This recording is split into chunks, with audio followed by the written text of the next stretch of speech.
밤이 깊었네요. 오늘은 조금 긴 이야기를 해볼까 해요.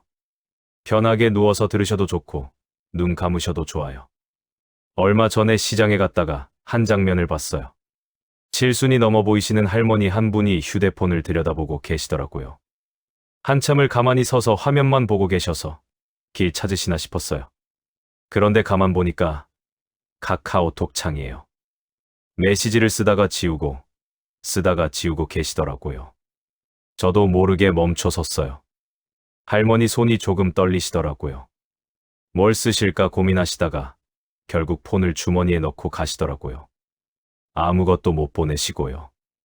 그 뒷모습을 보면서 문득 이런 생각이 들었어요. 저분은 누구한테 연락하려고 하셨을까? 아마 자녀가 아닐까. 먼저 연락하면 귀찮아할 것 같고, 안 하자니 보고 싶고, 뭐라고 해야 할지 모르겠고. 혹시 이런 적 있으세요? 다 큰 자녀한테 전화 한 통 하는 게 이렇게 어려울 줄 몰랐다고 느끼신 적이요. 어릴 때는 밥 먹었냐, 학교 갔다 왔냐, 숙제했냐, 이런 말이 자연스러웠는데요. 다 크고 나니까 뭘 물어봐야 할지 모르겠어요. 밥은 먹었어? 하면 네, 한마디로 끝나고. 요즘 어때? 하면 바빠요 한마디로 끝나고. 언제 한번 와 하면 시간 되면요 하고 끝나고. 그 짧은 대답에 마음이 시려요. 내가 뭘 잘못했나 싶기도 하고요. 어디선가 이런 이야기를 들은 적 있어요. 한 어머니가 있었대요. 아들을 하나 키웠는데 이 아들이 어릴 때는 엄마 곁을 떠나질 않았대요. 학교 갈 때도 울고 엄마가 잠깐 외출만 해도 창문에 매달려서 기다렸대요. 그런 아들이 자라서 대학에 갔어요. 첫 방학 때 집에 왔는데 하루 이틀 있다가 친구 만난다고 나가더래요. 그리고는 방학 내내 거의 집에 없었대요. 어머니는 섭섭했어요. 그래도 내색 안 하셨대요. 그 다음 해에는 아예 방학인데도 집에 안 왔어요. 여행 간다고, 인턴 한다고, 이런저런 핑계를 대면서요. 어머니는 더 섭섭했어요. 그래도 참으셨대요. 그러다가 아들이 취직을 했어요. 이제 바쁘겠구나. 어머니는 그렇게 생각했대요. 연락이 뜸해도 이해하려고 했대요. 그런데 어느 날 아들한테서 전화가 왔대요. 엄마, 나 결혼해. 어머니는 너무 기뻤대요. 그런데 한편으로는 왜 이제야 말하냐고, 왜 여자친구 있다는 것도 말 안 했냐고, 그런 서운함도 있었대요. 결혼식 날 어머니는 아들 손을 잡고 이렇게 말했대요. 다 큰 거 알아. 내 인생이니까 내 마음대로 해. 근데 가끔은 엄마 생각도 좀 해라. 아들이 뭐라고 했을까요? 엄마, 나 맨날 엄마 생각해. 근데 그냥 말을 못 하겠어. 그러면서 아들이 울더래요. 다 큰 놈이. 그 이야기를 듣고 저도 좀 울었어요. 자녀도 부모 생각을 안 하는 게 아니에요. 그냥 표현을 못 하는 거래요. 표현하는 방법을 잘 모르는 거래요. 우리도 그렇잖아요. 부모님 살아계실 때 사랑한다고 말씀 못 드린 분들 많으시잖아요. 돌아가시고 나서야 후회하고요. 그게 세대가 바뀌어도 똑같은 것 같아요. 부처님께서는 이렇게 말씀하셨어요. 사랑하는 것에 마음을 쏟지 말라. 사랑이 영원히 갈 것인 줄 착각하기에. 처음에 이 말씀을 들었을 때는 좀 차갑다고 느꼈어요. 사랑하는데 마음을 쏟지 말라니. 그게 무슨 말인가 싶었어요. 그런데 곰곰이 생각해보니까 이런 뜻인 것 같아요. 사랑이 영원할 거라고 착각하면 그 사랑이 변할 때 너무 아프다는 거예요. 자녀가 어릴 때 보여주던 그 애정이 커서도 똑같을 거라고 생각하면 실망하게 되어 있어요. 그건 사랑이 없어진 게 아니라 사랑의 모양이 바뀐 거래요. 어릴 때는 엄마, 나 엄마 좋아하고 안기지만 커서는 명절에 아무 말 없이 용돈 봉투 두고 가는 거예요. 표현, 방식이 달라진 거지 사랑이 없어진 게 아니에요. 그걸 알면 조금 덜 서운해요. 또 이런 말씀도 있어요. 걱정의 90%는 일어나지 않는 일이다. 이 말씀 참 많이 들어보셨을 거예요. 그런데 들어도 걱정이 줄지는 않죠. 왜 그럴까요? 걱정이라는 게 머리로 하는 게 아니라 마음으로 하는 거라서 그래요. 머리로는 알아요. 아들이 잘 먹고 다닌다는 거, 딸이 건강하게 산다는 거, 다 알아요. 그런데 마음이 그렇게 안 돼요. 밤에 자다가도 문득 걱정이 돼요. 저 애가 밥은 제대로 먹고 다닐까? 회사에서 힘들진 않을까? 시어머니한테 구박받지는 않을까? 한 번 시작하면 끝이 없어요. 그래서 밤잠을 설치고 아침에 눈이 퉁퉁 부어서 일어나요. 그런 적 있으시죠? 저도 비슷한 경험이 있어서 알아요. 예전에 조카가 해외로 유학을 갔어요. 그때 제 언니가 잠을 못 잤어요. 비행기 타고 갔는데 잘 도착했을까? 밥은 먹을까? 외롭지는 않을까? 저한테 새벽에 전화가 오는 거예요. 야, 나 못 자겠어. 얘 연락이 없어. 언니, 지금 그쪽은 낮이야. 수업 중일 거야. 알아. 알아. 근데 왜 연락이 없어? 그 마음 이해해요. 자녀가 안 보이면 천 가지 걱정이 머릿속에 떠올라요. 다 안 좋은 상상이에요. 좋은 상상은 안 떠올라요. 옛날에 어떤 스님이 이런 말씀을 하셨대요. 내가 걱정하면 상대가 안전해지느냐? 내가 걱정한다고 상대 일이 잘 풀리느냐? 걱정은 상대를 위한 게 아니라 내 마음을 괴롭히는 것일 뿐이다. 좀 독하게 들리지만 맞는 말이에요. 걱정해봐야 자녀 인생이 달라지지 않아요. 달라지는 건 내 건강뿐이에요. 그래서 스님은 이렇게 덧붙이셨대요. 걱정하는 그 시간에 차라리 기도를 해라. 좋은 에너지를 보내라. 그게 낫다. 기도라고 해서 거창한 게 아니에요. 우리 아들 건강했으면 좋겠다. 우리 딸 행복했으면 좋겠다. 이렇게 마음속으로 빌어주는 거예요. 걱정은 불안한 에너지예요. 근데 기도는 따뜻한 에너지예요. 같은 시간을 쓰더라도 어떤 마음으로 쓰느냐에 따라 내 몸과 마음이 달라져요. 저는 그 말씀을 듣고 나서 걱정이 시작될 때마다 이렇게 해봐요. 아, 또 걱정하고 있구나. 먼저 내가 걱정하고 있다는 걸 알아차려요. 그 다음에 심호흡을 해요. 그리고 마음속으로 말해요. 그래. 저 아이가 잘 됐으면 좋겠다. 건강하고 행복했으면 좋겠다. 그러면 조금 편해져요. 완전히 없어지지는 않아요. 근데 조금 덜해요. 혹시 한번 해보시겠어요?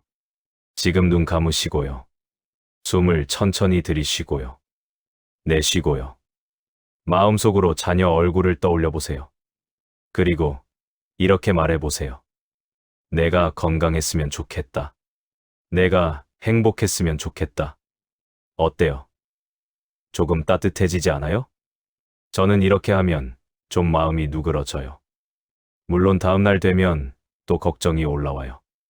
사람 마음이 그래요. 한 번 한다고 끝나는 게 아니에요. 그래서 매일 해야 해요. 매일 걱정이 올라올 때마다 아, 또 걱정이구나 알아차리고 기도로 바꿔주는 거예요. 처음에는 어색해요. 근데 하다 보면 익숙해져요. 옛말에 이런 게 있어요. 물방울이 바위를 뚫는다. 한 방울 한 방울은 아무것도 아닌 것 같지만 오래 쌓이면 바위도 뚫어요. 마음 수양도 그래요. 하루아침에 안 돼요. 조금씩 조금씩 매일 하는 거예요. 그러다 보면 어느 날, 나 요즘 덜 걱정하네 하는 날이 와요. 그때가 참 좋아요. 자, 다른 이야기도 해볼게요. 아까 자녀한테 연락하기가 어렵다고 했잖아요. 그거 반대로도 마찬가지래요. 요즘 젊은 사람들한테 물어보면 부모님한테 연락하기가 어렵대요. 왜냐하면 연락하면 꼭 이런 말이 나온대요. 요즘 왜 연락 없어? 밥은 먹고 다녀? 언제 올 거야? 이게 걱정이라는 건 알아요. 근데 그 말투가 좀 부담스럽대요. 특히 언제 올 거야? 가 제일 힘들대요. 가고 싶은데 시간이 안 되니까요. 그런데 그 말을 들으면 죄책감이 든대요. 죄책감이 쌓이면 연락 자체가 부담스러워지는 거예요. 그래서 더 연락을 안 하게 되고, 그러면 부모님은 더 서운하고, 그럼 더 왜 연락 없어? 하게 되고. 악순환이에요. 이거 어떻게 끊을 수 있을까요? 저는 이렇게 생각해요. 부모가 먼저 한 발 물러서면 좋겠다고요. 언제 올 거야? 대신에 내 시간 되면 언제든 와. 안 오면 그것도 괜찮아. 건강하면 돼. 이렇게 말하면 어떨까요? 처음에는 힘들어요. 입에서 언제 올 거야? 가 저절로 나오니까요. 그래도 참아보세요. 그리고 진심으로 안 와도 괜찮아. 건강하면 돼. 하고 말해보세요. 그러면 신기하게도 자녀가 더 자주 연락해요. 왜냐하면 부담이 없어지니까요. 부담이 없으니까 전화해도 편해요. 그럼 더 자주 하게 돼요. 이거 실제로 해보신 분들이 있어요. 어떤 어머니가 딸한테 늘 언제 와? 왜 안 와? 했대요. 그랬더니 딸이 점점 연락을 안 했대요. 그래서 한번 해봤대요. 야, 엄마 그냥 내 목소리 듣고 싶어서 전화했어. 바쁘지? 끊어. 사랑해. 이게 끝이에요. 그랬더니 딸이 놀랐대요. 엄마 왜 그래? 무슨 일 있어? 아니, 그냥 내 목소리 듣고 싶었어. 그 뒤로 딸이 더 자주 전화하더래요. 짧게 전화해도 된다는 걸 알았으니까요. 부모 마음은 다 같아요. 자녀가 잘 됐으면 좋겠다. 자주 보고 싶다. 목소리 듣고 싶다. 그런데 그걸 표현하는 방식이 때로는 역효과가 나요. 왜 안 와? 언제 와? 이런 말은 사실 보고 싶어라는 말이잖아요. 그런데 듣는 사람한테는 압박처럼 들릴 수 있어요. 그래서 그냥 솔직하게 말하는 게 나을 때도 있어요. 보고 싶어. 그냥 그거야. 이렇게요. 부처님께서는 이렇게 말씀하셨어요. 모든 재앙은 입에서 나온다. 말 한마디가 관계를 살리기도 하고 죽이기도 해요. 같은 마음인데 어떻게 표현하느냐에 따라 완전히 다른 결과가 나와요. 언제 올 거야? 보다는 보고 싶어. 왜 연락 없어? 보다는 내 목소리 듣고 싶었어. 이렇게 바꿔보시면 어떨까요? 처음에는 쑥스러워요.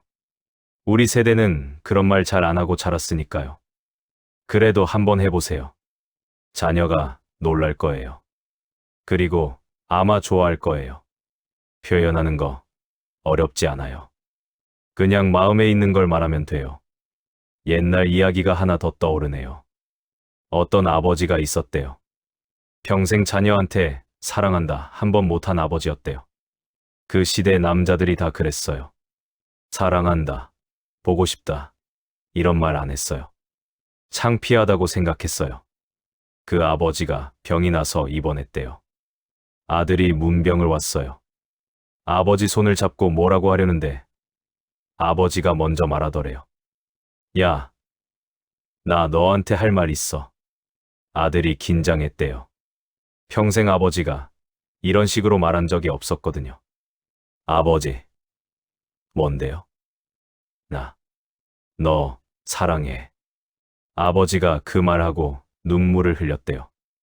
아들도 울었대요. 아버지, 저도 사랑해요. 근데 왜 이제야 말해요? 이제야 용기가 났어.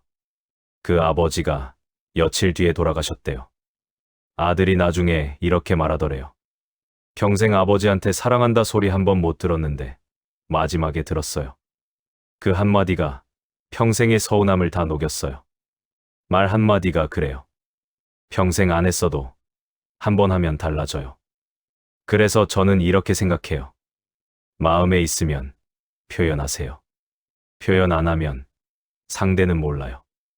우리가 자녀를 사랑하는 거 자녀도 알 거라고 생각하지만 표현 안 하면 잘 몰라요. 그냥 엄마는 원래 저래, 아빠는 원래 저래 하고 넘기게 돼요. 그래서 가끔은 말로 해줘야 해요. 너 사랑해. 내가 있어서 행복해. 내가 내 자식이어서 다행이야. 이런 말 부담스러우면 문자로 해도 돼요. 문자로 보내면 자녀가 두고두고 봐요. 지우지 않고 간직해요. 한번 해보시겠어요? 오늘 밤 자기 전에 자녀한테 문자 하나 보내보세요. 거창하게 안 해도 돼요. 오늘 하늘이 예쁘더라. 내 생각났어. 이것만으로도 충분해요. 받는 사람은 감동해요. 부모가 나 생각하는구나 하고 느껴요. 그게 연결이에요. 그게 관계예요. 자, 이제 좀 다른 이야기를 해볼게요. 자녀가 다 컸는데 여전히 걱정되는 거 있잖아요. 특히 결혼한 자녀 걱정은 또 달라요. 며느리는 우리 아들 잘 챙기는지, 사위는 우리 딸 잘 대하는지. 이게 또 걱정이에요. 저한테 하소연하시는 분들 중에 이런 분들이 많아요. 우리 며느리가 아들한테 너무 심해요. 우리 사위가 딸한테 소홀해요.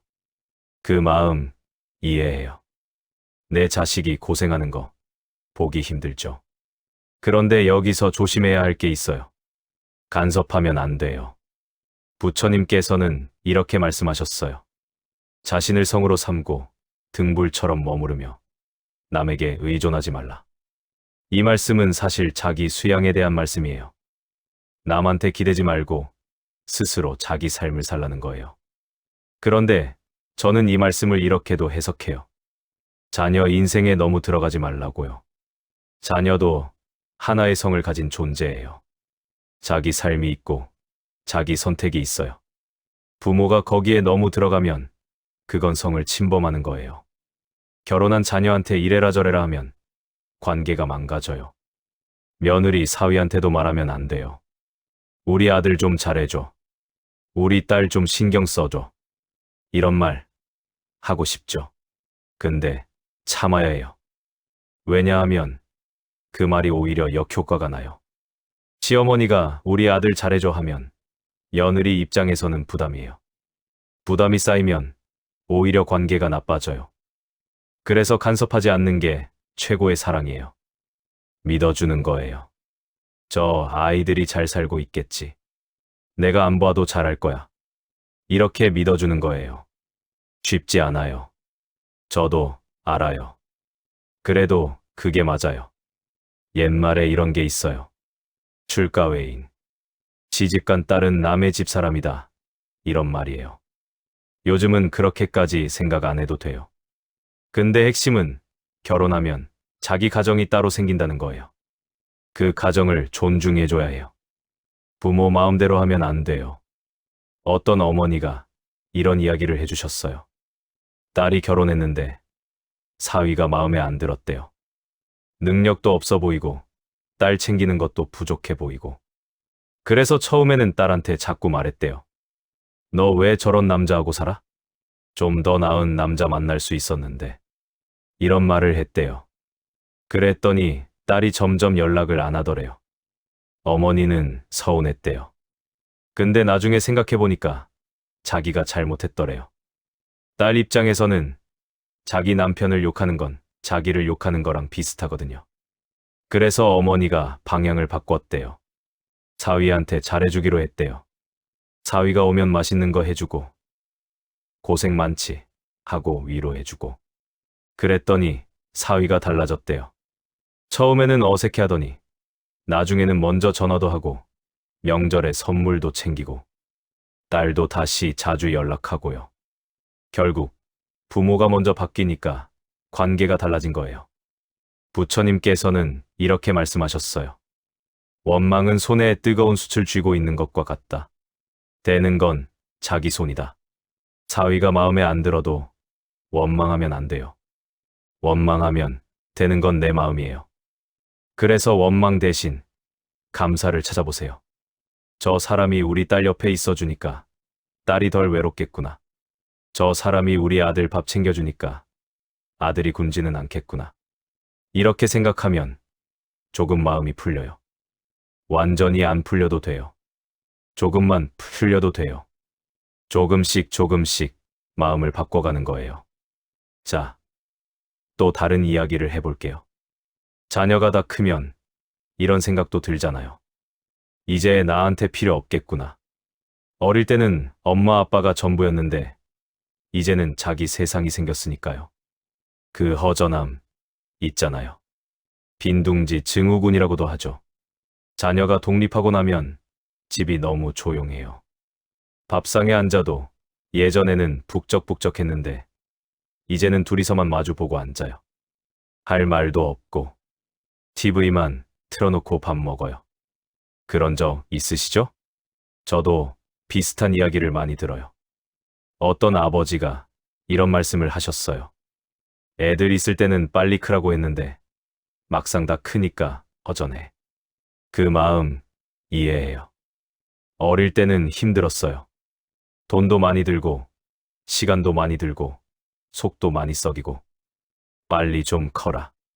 크면 좀 편하겠지. 이렇게 생각했어요. 근데 막상 크니까 그때가 그리워요. 시끄럽던 그때, 복잡하던 그때, 정신없던 그때. 그게 다 행복이었다는 걸 지나고 나서야 알아요. 부처님께서는 이렇게 말씀하셨어요. 과거에 연연하지 말고, 미래를 꿈꾸지 말고, 현재에 집중하라. 지나간 건 지나간 거예요. 그리워해도 돌아오지 않아요. 그래서 지금을 살아야 해요. 자녀가 떠났으면 이제 내 삶을 살면 돼요. 평생 자녀 위에 살았잖아요. 이제는 나를 위해 살아도 돼요. 하고 싶었던 거 해보세요. 배우고 싶었던 거 배워보세요. 가고 싶었던 데 가보세요. 자녀 키우느라 못했던 거 이제 해도 돼요. 어떤 어머니가 이런 이야기를 해주셨어요. 자녀들 다 결혼시키고 혼자 남았대요. 처음에는 너무 허전했대요. 그래서 뭐라도 해야겠다 싶어서 동네 문화센터에 등록했대요. 처음에는 글씨 쓰기 배웠대요. 붓글씨. 근데 거기서 친구가 생겼대요. 비슷한 또래분들이요. 매주 만나서 글씨 쓰고 끝나면 커피 마시고 수다 떨고 그러다 보니까 삶이 다시 즐거워지더래요. 자녀가 없어도 나만의 세상이 생긴 거예요. 그 어머니가 이렇게 말씀하셨어요. 애들한테 매달리지 말고 내 삶을 살아야 해. 그래야 애들도 편해. 맞는 말이에요. 부모가 자기 삶을 잘 살면 자녀도 덜 부담스러워해요. 엄마가 외로우실 텐데 이런 걱정 안 해도 되니까요.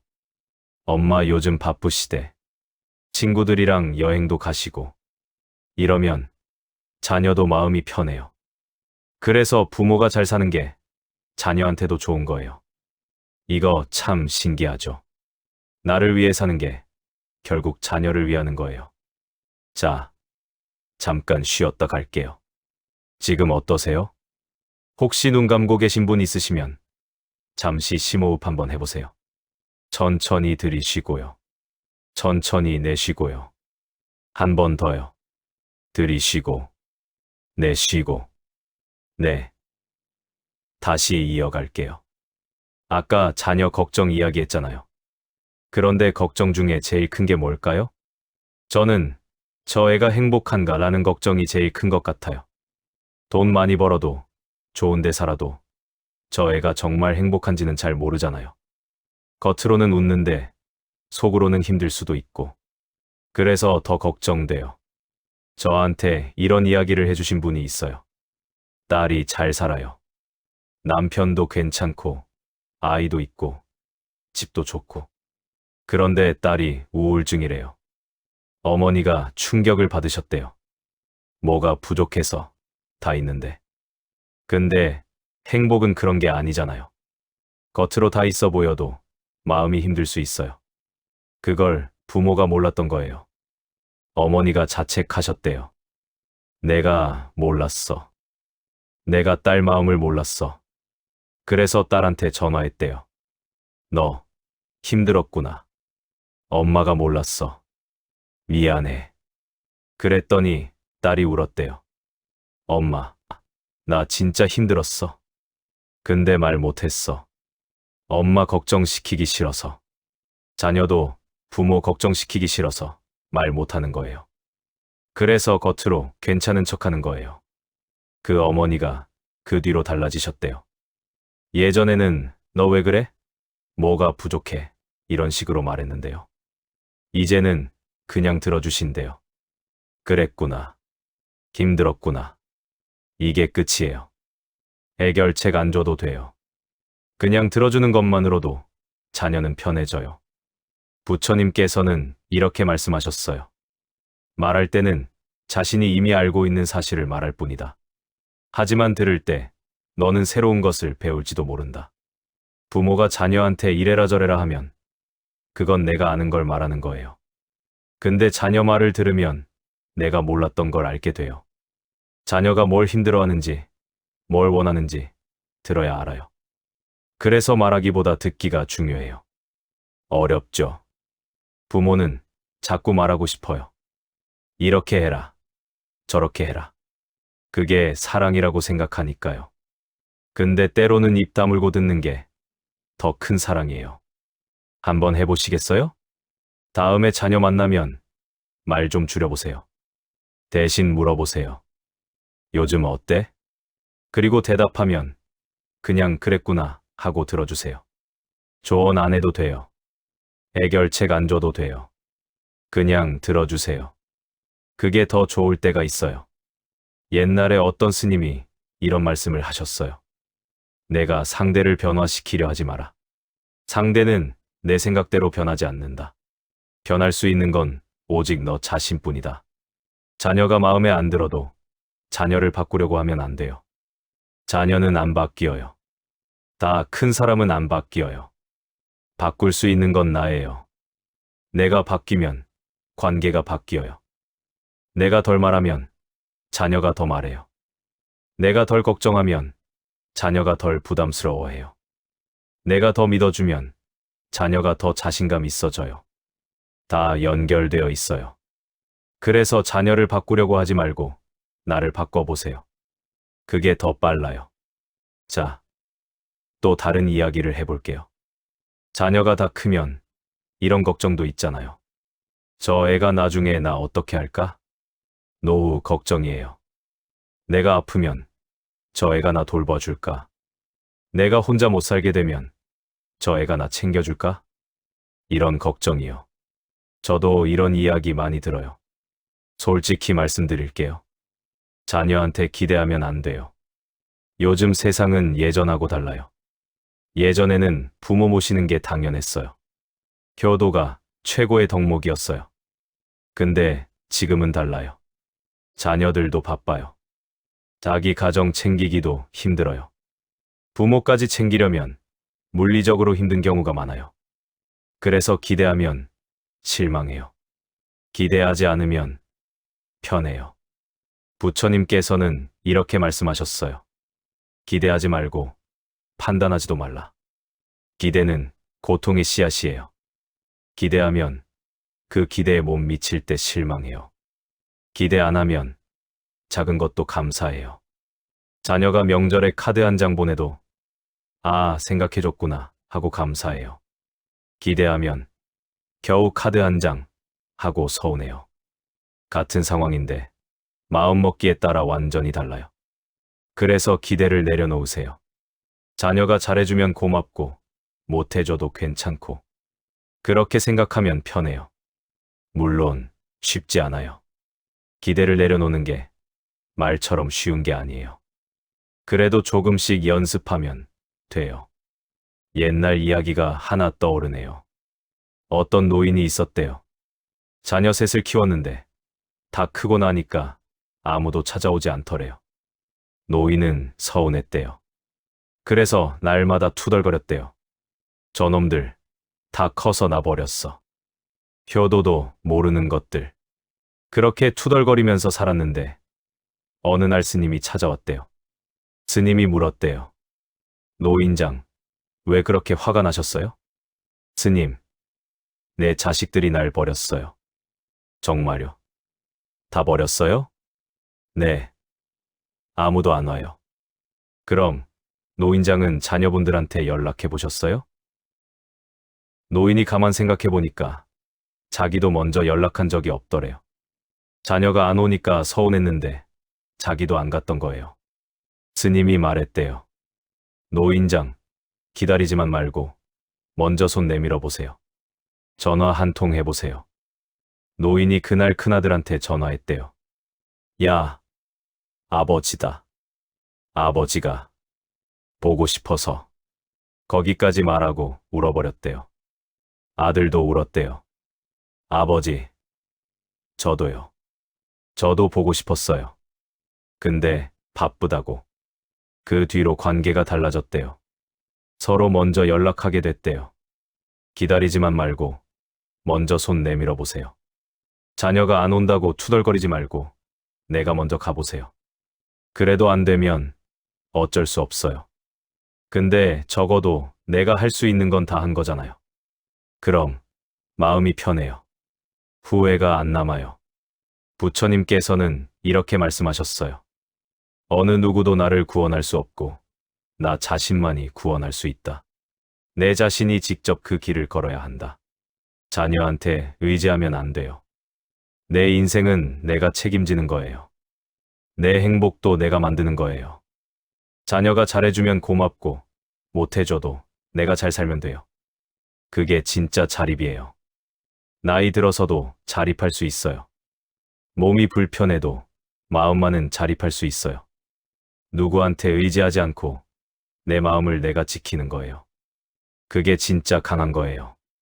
자, 이제 좀 다른 이야기를 해볼게요. 자녀 걱정 중에 손주 걱정도 있잖아요. 손주가 너무 예뻐요. 근데 마음대로 안 돼요. 예전에는 손주 맘대로 봤는데 요즘은 그게 안 돼요. 며느리한테 물어봐야 되고 사위한테 물어봐야 되고 손주 데리고 가도 돼? 라고 물어봐야 하는 세상이에요. 서운하죠. 내 손주인데 왜 허락받아야 하냐 싶죠. 그 마음 이해해요. 근데 요즘은 그래요. 시대가 바뀌었어요. 예전에는 할머니 할아버지가 손주 키우는 게 당연했어요. 근데 지금은 부모가 직접 키우는 게 기본이에요. 조부모는 도와주는 역할이지 주인공이 아니에요. 그래서 한 발 물러서야 해요. 물론 힘들어요. 그래도 그게 맞아요. 손주 부모가 원하는 방식으로 키우도록 존중해줘야 해요.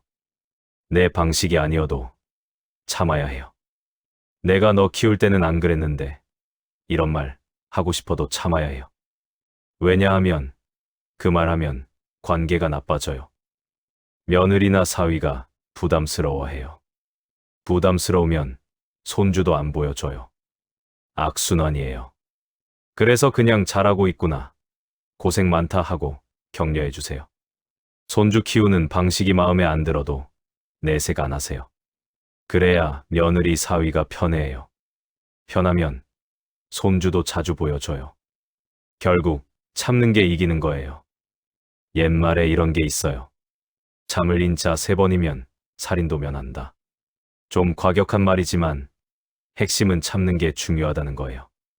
특히 가족 관계에서는요. 가족은 남처럼 끊을 수가 없잖아요. 그래서 더 참아야 해요. 참으면 관계가 유지되고 안 참으면 멀어져요. 부처님께서는 이렇게 말씀하셨어요. 분노를 마음속에 간직하는 것은 본인 스스로 독을 마시면서 상대방이 죽길 바라는 것과 같다. 서운해도 분노하면 안 돼요. 분노하면 되는 건 내 마음이에요. 상대는 아무렇지도 않아요. 내 마음만 시커매져요. 그래서 분노를 내려놓아야 해요. 어떻게 내려놓냐고요? 저는 이렇게 해요. 서운할 때 잠깐 멈춰요. 그리고 심호흡을 해요. 그 다음에 생각해요. 이 사람이 나를 일부러 화나게 하려고 한 건 아니겠지. 이 사람도 나름대로 힘든 게 있겠지. 이렇게 상대 입장에서 생각해보면 조금 풀려요. 완전히 안 풀려도 돼요. 조금만 풀려도 돼요. 그게 연습이에요. 자, 또 다른 이야기를 해볼게요. 자녀가 다 크면 이런 생각도 들잖아요. 내가 잘 키웠나? 뒤돌아보면 후회가 많아요. 더 잘해줄 걸, 더 들어줄 걸, 더 놀아줄 걸. 그때는 바빴잖아요. 먹고 살기도 힘들었잖아요. 그래서 자녀한테 소홀했던 것 같아요. 그게 지금 와서 후회가 돼요. 저한테 이런 이야기를 해주신 분이 있어요. 아들을 키웠는데 어릴 때 너무 엄하게 했대요. 공부 열심히 해라. 말 잘 들어라. 이런 말만 했대요. 안아준 적도 별로 없고 칭찬한 적도 별로 없고 그 아들이 지금 40대인데 아직도 아버지한테 서먹하대요. 아버지가 후회하시더라고요. 내가 왜 그랬을까? 그때 한 번만 더 안아줄걸. 그 마음 이해해요. 우리 세대 부모들이 다 그랬어요. 사랑해도 표현 안 했어요. 엄하게 키우는 게 좋은 줄 알았어요. 그게 자녀를 위하는 거라고 생각했어요. 근데 지금 보니까 그게 맞았는지 모르겠어요. 그래서 후회가 되는 거죠. 부처님께서는 이렇게 말씀하셨어요. 과거의 실수는 다른 길로 안내해 줄 뿐이다. 너를 그 실수로 정의해버리는 것이 아니라는 사실을 잊지 말아야 한다. 과거는 지나간 거예요. 후회해도 돌아오지 않아요. 그래서 후회에 빠지지 말고 지금부터 다르게 하면 돼요. 지금이라도 표현하면 돼요. 늦었다고 생각하지 마세요. 언제든 표현할 수 있어요. 아까 말씀드린 것처럼 문자 한 통 보내도 돼요. 아들아, 아버지가 미안해. 그때 더 잘해줄걸. 이렇게 보내면 돼요. 아들이 뭐라고 할지는 몰라요. 근데 적어도 내 마음은 편해져요. 할 말 했으니까요. 후회는 말로 풀어야 해요. 마음에만 담아두면 평생 가요. 말로 풀면 조금이라도 가벼워져요. 그래서 용기 내서 말해보세요. 늦었다고 생각하지 마세요. 살아있는 한 기회는 있어요. 옛날 이야기가 하나 더 떠오르네요. 어떤 아버지가 있었대요. 아들하고 사이가 안 좋았대요. 젊었을 때 싸우고 그 뒤로 연락 안 하고 살았대요. 그렇게 20년이 지났대요. 아버지가 병이 나서 죽을 때가 됐대요. 그때 문득 아들 생각이 나더래요. 그래서 아들한테 편지를 썼대요. 아들아, 아버지다. 20년 동안 미안했다. 그때 내가 잘못했다. 용서해라. 편지를 보내고 며칠 뒤에 아들이 찾아왔대요. 아버지 병상 앞에서 아들이 울었대요. 아버지, 저도 미안해요. 저도 잘못했어요. 그렇게 화해했대요. 아버지가 며칠 뒤에 돌아가셨는데 아들은 후회가 없대요. 마지막에 화해했으니까요. 그래서 늦었다고 생각하지 마세요. 마지막 순간까지 기회는 있어요. 부처님께서는 이렇게 말씀하셨어요. 용서는 상대를 위한 것이 아니라 나를 위한 것이다. 용서하면 상대가 좋은 게 아니에요. 내가 편해지는 거예요. 원망을 내려놓으면 내 마음이 가벼워지는 거예요. 그래서 자녀한테 서운한 거 있으면 용서하세요. 자녀가 나한테 잘못한 거 있으면 용서하세요. 그리고 내가 자녀한테 잘못한 거 있으면 용서를 구하세요. 그게 다 나를 위한 거예요. 자, 잠깐 쉬었다 갈게요. 지금 어떠세요? 혼자 계신 분도 있고 누군가와 함께 계신 분도 있겠죠. 어디 계시든 지금 이 순간 편안하시길 바라요. 눈 감으셔도 좋아요. 숨을 천천히 들이쉬고요. 내쉬고요. 한 번 더요. 들이쉬고, 내쉬고, 네. 다시 이어갈게요. 자녀 이야기를 많이 했는데요. 결국 핵심은 이거예요. 자녀는 내 소유가 아니에요. 자녀는 잠깐 맡겨진 존재예요. 하늘이 잠깐 맡겨준 거예요. 어릴 때는 내가 키우지만 크면 자기 인생을 사는 거예요. 그걸 받아들이면 마음이 편해져요. 저 애는 내 거야. 내 마음대로 해도 돼. 이렇게 생각하면 힘들어요. 저 애는 잠깐 맡겨진 거야. 이제 자기 길을 가는 거야. 이렇게 생각하면 덜 집착하게 돼요. 집착하면 괴로워요. 집착 안 하면 편해요. 부처님께서는 이렇게 말씀하셨어요. 버리면 가벼워진다. 집착을 버리면 마음이 가벼워져요. 자녀에 대한 집착도 마찬가지예요. 저 애가 이래야 해. 저 애가 저래야 해. 이런 기대를 버리면 가벼워져요. 쉽지 않아요. 저도 알아요. 그래도 조금씩 연습하면 돼요. 옛날에 어떤 스님이 이런 말씀을 하셨어요. 자녀는 화살과 같다. 내가 활시위를 당겨서 쏘아보내는 거다. 화살이 어디로 가는지는 내가 결정할 수 없다. 바람이 불면 다른 데로 가고 비가 오면 또 다른 데로 간다. 내가 할 수 있는 건 최선을 다해 쏘아보내는 것뿐이다. 최선을 다해 키웠으면 그걸로 된 거예요. 그 뒤에 어떻게 되는지는 내가 결정할 수 없어요. 자녀 인생은 자녀 거예요. 그래서 내려놓으세요. 내려놓으면 마음이 편해져요. 자, 이제 좀 따뜻한 이야기를 해볼게요. 자녀 걱정만 하다 보면 좋은 것도 놓치잖아요. 자녀와의 좋은 추억도 있잖아요. 어릴 때 같이 놀았던 거, 같이 여행 갔던 거, 같이 웃었던 거. 그런 거 생각해 보세요. 마음이 따뜻해질 거예요. 저한테 이런 이야기를 해주신 분이 있어요. 딸이 어릴 때 매일 밤책을 읽어줬대요. 그때는 귀찮았대요. 힘들었대요. 근데 지금 생각하면 그게 제일 행복했대요. 딸이 무릎에 앉아서 책 읽어달라고 조르던 그 모습.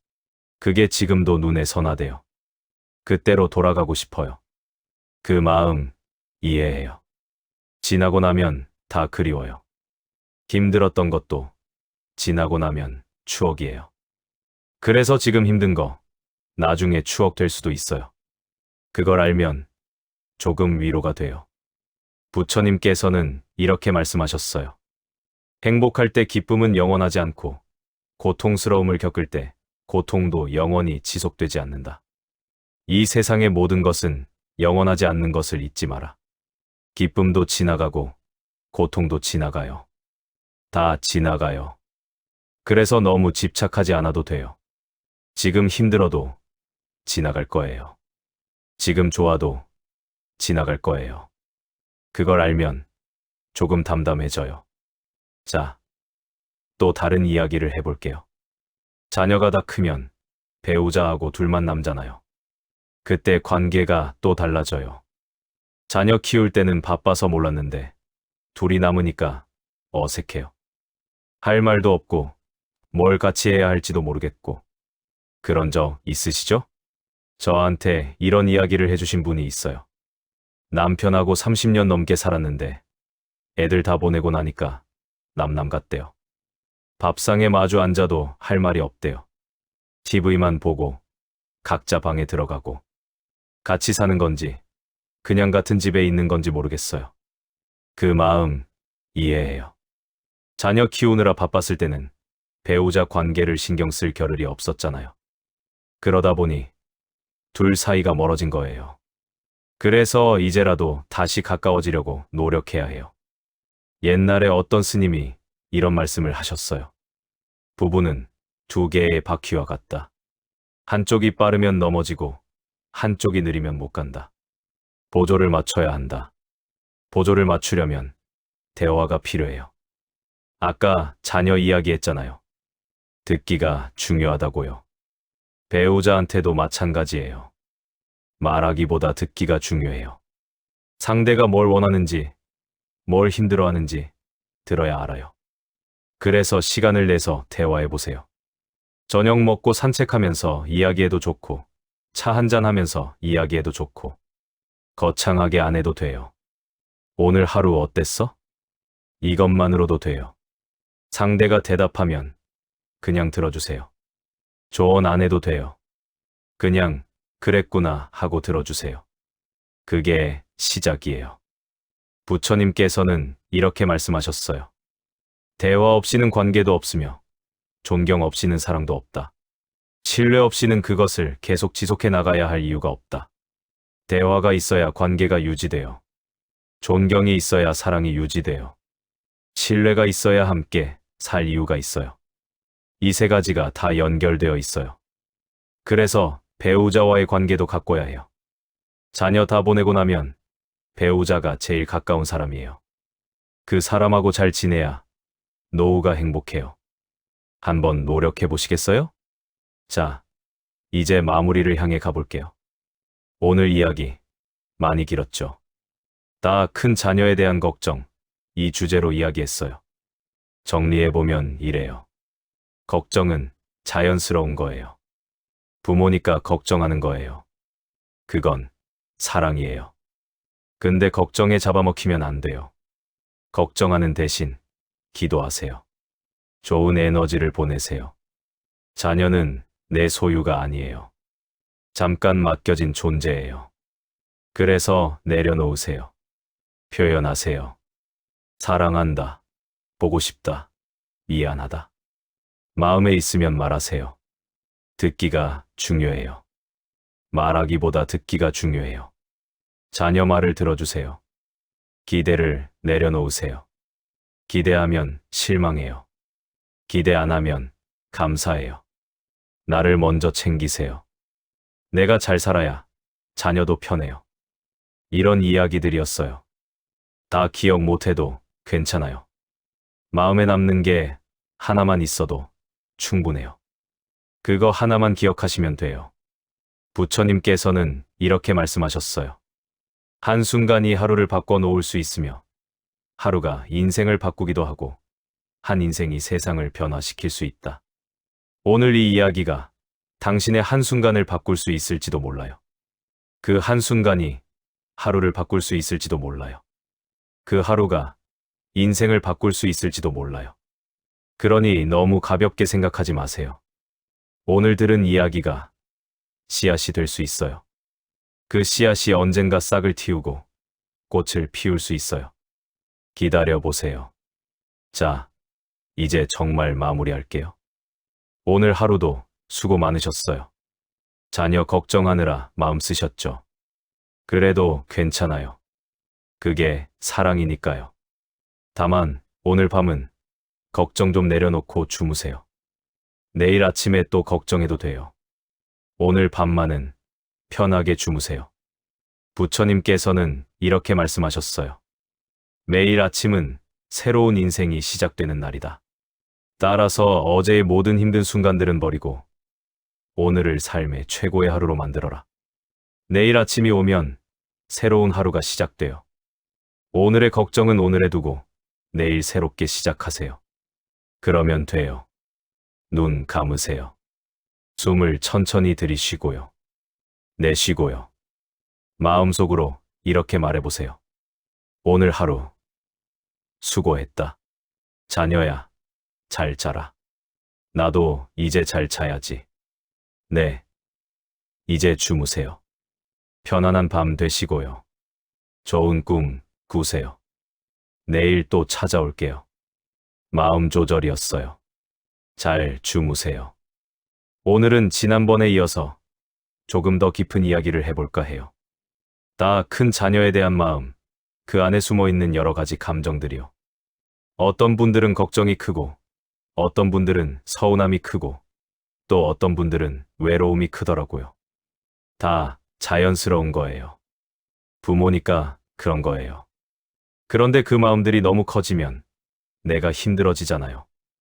그래서 오늘은 그 마음들을 하나하나 들여다보면서 조금씩 풀어가는 이야기를 해볼게요. 먼저 걱정 이야기를 좀 더 해볼게요. 아까도 말했지만 걱정의 90%는 일어나지 않는 일이에요. 그런데 왜 우리는 자꾸 걱정을 할까요? 그건 사랑하기 때문이에요. 사랑하니까 걱정하는 거예요. 모르는 사람은 걱정 안 하잖아요. 길가에 지나가는 사람 걱정 안 하잖아요. 근데 내 자녀는 걱정돼요. 그건 사랑한다는 증거예요. 그래서 걱정하는 자신을 탓하지 마세요. 나는 왜 이렇게 걱정이 많지? 자책하지 마세요. 걱정 많은 건 사랑 많은 거예요. 다만 그 걱정이 너무 커서 나를 힘들게 하면 안 되니까 조절하는 거예요. 조절하는 방법 몇 가지 더 알려드릴게요. 첫 번째는 걱정을 글로 써보는 거예요. 머릿속에 있으면 걱정이 뱅뱅 돌아요. 근데 글로 쓰면 밖으로 나와요. 종이에 적어보세요. 나는 지금 뭘 걱정하고 있는가? 적어보면 의외로 별거 아닌 경우가 많아요. 아들이 밥을 안 먹을까봐 걱정. 적어놓고 보면, 아, 저 애가 굶지는 않겠지 하고 웃을 수도 있어요. 글로 쓰면 객관적으로 볼 수 있어요. 두 번째는 걱정에 시간 제한을 두는 거예요. 걱정하지 말라고 해서 안 되잖아요. 그러니까 걱정해도 돼요. 근데 시간을 정하는 거예요. 나는 오늘 저녁 8시부터 8시 15분까지 15분 동안만 걱정할 거야. 그 시간에는 마음껏 걱정하세요. 근데 그 시간 끝나면 걱정도 끝이에요. 처음에는 잘 안 돼요. 그래도 연습하면 돼요. 세 번째는 걱정을 행동으로 바꾸는 거예요. 걱정만 하면 아무것도 안 바뀌어요. 근데 행동하면 바뀔 수 있어요. 예를 들어, 아들이 건강한지 걱정돼요. 그러면 그냥 걱정만 하지 말고 전화해서 물어보세요. 야, 건강해? 밥 잘 먹어? 물어보면 걱정이 줄어요. 왜냐하면 확인했으니까요. 행동하면 걱정이 줄어요. 가만히 있으면 걱정만 커져요. 네 번째는 최악의 상황을 상상해 보는 거예요. 이거 좀 이상하게 들릴 수 있어요. 근데 효과 있어요. 내가 걱정하는 게 진짜 일어나면 어떻게 될까? 한번 상상해 보세요. 대부분은 최악의 상황도 별거 아니에요. 아들이 회사에서 잘리면 어떻게 하지? 최악이에요? 잘렸어요. 그럼 어떻게 해요? 다른 회사 구하면 되잖아요. 아니면 쉬면서 다른 거 해도 되고. 어떻게든 살아요. 인간은 강해요. 어떤 상황이 와도 적응해요. 그걸 알면 걱정이 줄어요. 최악이 와도 어떻게든 되겠지. 이렇게 생각하면 좀 편해져요. 부처님께서는 이렇게 말씀하셨어요. 인내심을 가져라. 모든 것은 적당한 때 결국 너에게 올 테니. 영원한 것은 없다. 지금 걱정되는 것도 언젠가 지나가요. 영원한 건 없어요. 그래서 너무 걱정하지 않아도 돼요. 기다리면 돼요. 인내하면 돼요. 자, 이제 서운함 이야기를 해볼게요. 자녀한테 서운한 거 있으시죠? 연락 안 하면 서운하고, 왔다가 금방 가면 서운하고, 말 한마디 없으면 서운하고. 그 마음 이해해요. 저한테 이런 이야기를 해주신 분이 있어요. 명절에 자녀들이 왔다 갔대요. 반갑게 맞았는데 밥 먹고 1시간도 안 되어서 가더래요. 또 가야 돼요. 바빠서요. 어머니는 너무 서운했대요. 내가 음식 준비한다고 며칠 고생했는데 이렇게 금방 가. 그 마음 이해해요. 정성껏 준비했는데 휙 가버리면 허무하죠. 근데 자녀 입장에서 생각해보면요. 진짜 바빠요. 요즘 젊은 사람들 명절에 양가 다 돌아야 하잖아요. 시댁도 가야 하고 친정도 가야 하고 시간이 빠듯해요. 그래서 오래 못 있는 거예요. 어머니를 소홀히 여겨서 그런 게 아니에요. 그걸 알면 조금 덜 서운해요. 부처님께서는 이렇게 말씀하셨어요. 널 실망시킨 사람들에게 불평하지 마라. 그들에게 너무 큰 기대를 했던 자신을 비난하라. 좀 독하게 들리죠? 근데 핵심은 기대를 조절하라는 거예요. 명절에 자녀가 하루 종일 있어야 해 이런 기대를 하면 실망해요. 명절에 자녀가 잠깐이라도 오면 고맙다 이렇게 생각하면 감사해요. 같은 상황인데 기대에 따라 다른 거예요. 그래서 기대를 낮추세요.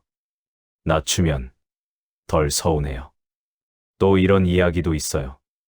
서운하면 말하세요. 말 안 하고 속으로 사귀면 더 커져요. 야, 엄마 좀 서운해. 금방 가니까. 이렇게 말하면 어때요? 자녀가 엄마 서운했구나 하고 알잖아요. 다음에는 좀 더 오래 있으려고 할지도 몰라요. 말 안 하면 몰라요. 부모가 서운한지 자녀는 모를 수도 있어요. 그래서 표현해야 해요. 근데 표현할 때 화내지 마세요. 너 왜 그렇게 빨리 가? 이런 식으로 화내면 자녀도 기분 나빠요. 엄마, 좀 서운해. 더 있다 가면 안 돼? 이렇게 부드럽게 말하세요. 그러면 자녀도 받아들여요. 말투가 중요해요. 자, 이제 외로움 이야기를 해볼게요. 자녀가 다 떠나면 외롭잖아요. 집이 조용해요. 예전에는 북적북적했는데 이제는 적막해요. 그 외로움 있잖아요. 저한테 이런 이야기를 해주신 분이 있어요. 남편은 먼저 떠나고 자녀는 다 독립하고 혼자 남았대요. 아침에 일어나면 말할 사람이 없대요. TV 틀어놓고 혼자 밥 먹고 혼자 산책하고 외로워서 죽겠어요. 그 마음 이해해요. 사람은 혼자 살기 힘들어요. 누군가와 연결되어 있어야 해요. 그런데 자녀는 자기 삶이 바쁘고 친구들도 하나둘 떠나가고 점점 혼자가 돼요. 그 외로움이 크죠. 근데 여기서 중요한 게 있어요. 외로움을 자녀가 채워주기를 바라면 안 돼요. 자녀는 자기 삶이 있어요. 부모의 외로움까지 책임질 수 없어요. 그래서 스스로 외로움을 채워야 해요. 어떻게요? 새로운 연결을 만드는 거예요. 동네 복지관에 가면 프로그램이 많아요. 거기서 비슷한 또래분들 만날 수 있어요. 처음에는 어색해요. 근데 몇 번 가면 친해져요. 취미 생활을 시작해도 좋아요. 그림 그리기, 글쓰기, 운동, 노래, 뭐든 좋아요. 같은 취미 가진 사람들이 모이면 친구가 돼요. 종교 활동도 좋아요. 절에 가든, 교회에 가든, 성당에 가든. 거기서 사람들 만나면 덜 외로워요. 핵심은 밖으로 나가는 거예요. 집에만 있으면 외로움이 커져요. 밖으로 나가서 사람을 만나세요. 부처님께서는 이렇게 말씀하셨어요. 신뢰야말로 최고의 보시다. 신뢰가 있으면 혼자 있어도 외롭지 않다. 혼자 있어도 위안을 받는다. 신뢰할 수 있는 사람이 있으면 혼자 있어도 덜 외로워요. 그래서 신뢰할 수 있는 관계를 만드는 게 중요해요. 옛 친구에게 연락해 보세요. 오래 연락 안 했어도 먼저 전화해 보세요. 야, 오랜만이다. 밥 한번 먹자. 이렇게 연락하면 의외로 반가워해요. 관계는 노력이 필요해요. 가만히 있으면 멀어져요. 노력하면 가까워져요. 자, 이제 후회 이야기를 해볼게요. 자녀 키우면서 후회되는 거 있으시죠? 더 잘해줄 걸, 더 사랑해줄 걸, 더 놀아줄 걸. 그때는 몰랐는데 지금 돌아보면 후회가 돼요. 저한테 이런 이야기를 해주신 분이 있어요. 아들을 키웠는데 어릴 때 너무 바빴대요. 돈 벌어야 하니까 매일 야근했대요. 아들이 아빠, 놀아줘 해도 아빠 바빠 하고 넘겼대요. 그렇게 20년이 지났대요. 이제 아들이 다 컸는데 아들이 아버지한테 관심이 없대요. 아버지가 후회하시더라고요. 그때 놀아줄 걸. 그때 시간을 냈어야 했는데. 그 마음 이해해요. 우리 세대 부모들 다 그랬어요. 먹고 살기 바빴어요. 자녀한테 시간 낼 여유가 없었어요. 그게 잘못은 아니에요. 그때는 그렇게밖에 못했어요. 그래서 자책하지 마세요. 나는 왜 그랬을까 자책하면 마음만 더 아파요. 그때는 그게 최선이었어요. 다만 지금부터 다르게 하면 돼요. 지금 시간 있잖아요. 이제 바쁘지 않잖아요. 그러니까 지금 손 내밀어 보세요. 아들아, 아버지가 그때 미안했어. 지금이라도 같이 시간 보내자. 이렇게 말해보세요. 늦었다고 생각하지 마세요. 살아있는 한 기회는 있어요. 부처님께서는 이렇게 말씀하셨어요. 과거에 매달리면 마음의 짐이 되어 고통을 준다. 과거가 얼마나 힘들었던 상관없이 너는 항상 다시 시작할 수 있다. 과거는 과거예요. 지금 중요해요. 지금부터 다르게 하면 돼요. 자, 이제 용서 이야기를 해볼게요. 자녀한테 서운한 거, 미운 거 있으시죠? 그 감정들 풀지 못하고 마음에 담아두고 계신 분들 있으시죠? 그거 풀어야 해요. 안 풀면 나만 힘들어요. 부처님께서는 이렇게 말씀하셨어요. 어떠한 원한도 원한을 갚음으로써 해결되지 않는다. 해결의 열쇠는 모든 원한을 용서함으로써 해결된다. 용서하세요. 자녀가 나한테 잘못한 거 있으면 용서하세요. 용서가 어렵다고요? 저도 알아요. 용서가 쉬운 거 아니에요. 근데 용서 안 하면 내가 힘들어요. 원한을 품고 있으면 그게 독이에요. 그 독이 내 마음을 갉아먹어요. 그래서 용서하는 거예요. 용서는 상대를 위한 게 아니에요. 나를 위한 거예요. 내 마음을 편하게 하려고 하는 거예요. 용서하는 방법 알려드릴게요. 먼저 마음속으로 상대를 떠올려 보세요. 그 다음에 이렇게 말해보세요. 나는 너를 용서해. 더 이상 원망하지 않을 거야. 처음에는 진심이 안 담겨도 괜찮아요. 말로만이라도 해보세요. 하다 보면 진심이 담기는 날이 와요. 옛날 이야기가 하나 떠오르네요. 어떤 어머니가 있었대요. 딸이 불효를 했대요.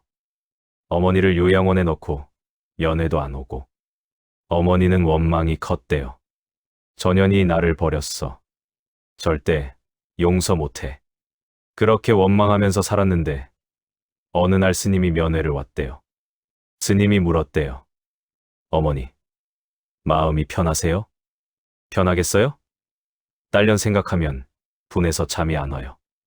어머니, 그렇게 원망하면 누가 힘들어요? 나죠. 그러니까 용서하세요. 어머니 마음 편하시라고요. 어머니가 처음에는 못하겠대요. 너무 밉다고. 근데 스님 말씀이 자꾸 떠오르더래요. 원망하면 내가 힘들다. 그래서 조금씩 연습했대요. 나는 딸을 용서해. 처음에는 말만 했대요. 마음은 안 그랬대요. 근데 몇 달 하니까 조금씩 풀리더래요. 그러다가 진짜 용서가 되는 날이 왔대요. 마음이 편해지더래요. 내가 왜 이렇게 편하지? 용서하니까 편해진 거예요. 그 뒤로 딸이 면회를 왔대요. 어머니가 딸 얼굴 보니까 예전 같으면 화가 났을 텐데 그날은 안 나더래요. 그냥 왔니? 하고 말했대요. 딸이 울었대요. 엄마, 미안해. 나 잘못했어. 그렇게 화해했대요. 용서하니까 관계도 회복된 거예요. 용서의 힘이 그래요. 자, 이제 감사 이야기를 해볼게요. 걱정, 서운함, 외로움, 후회. 이런 감정들만 생각하면 마음이 무거워요.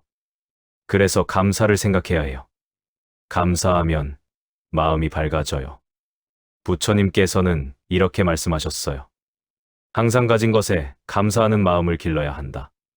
세상에는 셀 수 없이 많은 사람들이 아무것도 갖지 못한 이들이 많이 있기 때문이다. 우리한테 있는 것 생각해 보세요. 자녀가 있잖아요. 그것만으로도 감사할 일이에요. 자녀 없는 분들도 많아요. 자녀가 건강해요. 그것도 감사할 일이에요. 아픈 자녀 둔 부모들도 많아요. 지붕 아래 잠자리가 있어요. 그것도 감사할 일이에요. 노숙하는 분들도 많아요. 이렇게 생각하면 감사할 일이 많아요. 근데 우리는 없는 것만 생각해요. 자녀가 자주 안 온다. 연락 안 한다. 효도 안 한다. 없는 것만 생각하면 마음이 빈곤해져요. 있는 것을 생각하면 마음이 풍요로워져요. 그래서 감사 연습을 해보세요. 매일 밤 자기 전에 3가지만 생각해보세요. 오늘 감사한 거 3가지. 거창하게 안 해도 돼요. 오늘 날씨가 좋았다. 오늘 밥이 맛있었다. 오늘 친구한테 전화 왔다. 이런 것도 감사해요. 매일 하다 보면 감사하는 습관이 생겨요. 습관이 생기면 마음이 밝아져요. 자, 이제 죽음 이야기를 살짝 해볼게요. 무거운 주제인데 한 번쯤 생각해 볼 필요가 있어요. 나이 들면 죽음이 가까워지잖아요. 친구들도 하나둘 떠나가고. 그러면 이런 생각이 들어요. 나도 언젠간 가겠구나. 그 생각, 무섭기도 하고 서글프기도 하죠. 근데 죽음을 생각하면 삶이 달라져요. 하루하루가 소중해져요. 오늘이 마지막이라면 뭘 하고 싶어요? 사랑하는 사람한테 사랑한다고 말하고 싶잖아요. 미안한 사람한테 미안하다고 말하고 싶잖아요. 그거 지금 하면 돼요. 마지막 날까지 기다릴 필요 없어요. 지금 해도 돼요. 부처님께서는 이렇게 말씀하셨어요. 삶은 현재 이 순간에만 벌어지고 있다. 만약 현재 이 순간을 망각한 채 살아가고 있다면 삶을 잃어버리는 것과 같다. 과거에 살지 마세요. 미래에 살지 마세요. 지금, 현재에 사세요. 지금 옆에 있는 사람이 소중해요. 지금 먹는 밥이 소중해요. 지금 숨 쉬는 게 소중해요. 그걸 알면 하루하루가 감사해요. 자, 또 이런 이야기도 있어요. 어떤 스님이 이런 말씀을 하셨어요. 삶은 소풍입니다. 가는 길에 쉬었다가 오는 길에도 쉬고 또 중간에 틈나는 대로 쉬어야 하는 것입니다. 인생을 소풍이라고 생각하면 어때요? 소풍 가면 즐겁잖아요. 맛있는 거 먹고 경치 보고 친구랑 이야기하고. 인생도 그렇게 살면 돼요. 너무 심각하게 살지 않아도 돼요. 즐기면서 살면 돼요. 자녀 걱정도 너무 심각하게 하지 마세요. 소풍 중에 걱정 많이 하면 소풍이 재미없잖아요. 그냥 즐기세요. 자녀 걱정되면 잠깐 걱정하고 또 즐기세요. 그러면 돼요. 자, 이제 진짜 마무리할게요. 오늘도 긴 이야기였죠. 다 큰 자녀에 대한 마음, 여러 가지로 이야기했어요. 걱정도 있고, 서운함도 있고, 외로움도 있고, 후회도 있고, 다 자연스러운 거예요. 부모니까 그런 거예요. 다만 그 마음들이 나를 너무 힘들게 하면 안 되니까 조절하는 거예요. 걱정은 기도로 바꾸고, 서운함은 표현하고, 외로움은 새로운 연결로 채우고, 후회는 지금부터 다르게 하고, 원망은 용서로 풀고, 있는 것에 감사하고, 이렇게 하면 마음이 조금씩 편해져요. 완전히 안 돼도 괜찮아요. 조금만 돼도 충분해요. 조금씩 매일 하는 거예요. 그러다 보면 마음이 가벼워지는 날이 와요. 부처님께서는 이렇게 말씀하셨어요. 물 한 방울 한 방울이 모여 항아리를 채우듯 지혜로운 사람은 조금씩 좋은 것들을 쌓아 자신을 채워간다. 조금씩 채워가세요. 오늘 하루도 조금 채웠어요. 내일도 조금 채우면 돼요. 그러다 보면 마음이 가득 차는 날이 와요. 자, 이제 주무세요. 오늘 하루도 수고 많으셨어요. 자녀 걱정, 오늘 밤만큼은 잠시 내려놓으세요. 내일 또 걱정해도 돼요. 오늘 밤은 편하게 주무세요. 눈 감으시고요. 숨을 천천히 들이쉬고요. 내쉬고요. 마음속으로 자녀 얼굴을 떠올려 보세요. 그리고 이렇게 말해보세요. 잘 자라. 건강해라. 행복해라. 네. 좋아요. 이제 주무세요. 편안한 밤 되시고요. 좋은 꿈 꾸세요. 내일 또 찾아올게요. 마음 조절이었어요. 잘 주무세요. 안녕하세요. 마음 조절이에요. 오늘 하루는 어떠셨어요? 요즘 날씨가 참 좋아졌죠. 이런 날은 마음도 덩달아 가벼워지는 것 같아요. 오늘은 조금 다른 각도로 이야기를 해볼까 해요. 지금까지 자녀 걱정에 대해 많이 이야기했는데요. 오늘은 자녀가 아니라 나 자신에 대한 이야기를 해볼게요. 자녀 걱정하느라 정작 나 자신은 잊고 사는 분들이 많더라고요. 자녀 위에 평생 살았는데 막상 자녀 다 키우고 나니까 나는 뭐지? 하는 생각이 드는 거예요. 혹시 이런 적 있으세요? 저한테 이런 이야기를 해주신 분이 있어요. 자녀 셋을 키웠대요. 다 대학 보내고 결혼시키고 손주까지 봤대요. 그런데 어느 날 거울을 보니까 주름진 얼굴이 낯설더래요. 이게 나야? 자녀 키우느라 바빴을 때는 거울 볼 시간도 없었대요. 그런데 이제 조용해지니까 거울을 봤는데 언제 이렇게 늙었나 싶더래요. 내 인생은 어디 갔지? 그 분이 좀 울었대요. 내 젊음은 다 애들한테 갔어요. 나한테 남은 게 뭐예요? 그 마음 이해해요. 부모라는 게 그래요. 자녀를 위해 내 것을 다 주는 거예요. 시간도 주고, 돈도 주고, 에너지도 주고. 그래서 자녀가 크면 나한테 남는 게 별로 없어요. 근데 그게 잘못된 건 아니에요. 그게 사랑이에요. 사랑하니까 다 준 거예요. 다만, 이제부터는 나도 챙기면 돼요. 자녀한테 다 줬으니까, 이제는 나한테도 좀 주세요. 부처님께서는 이렇게 말씀하셨어요. 자기 자신을 수중히 여기라. 타인에게 관용을 베풀라.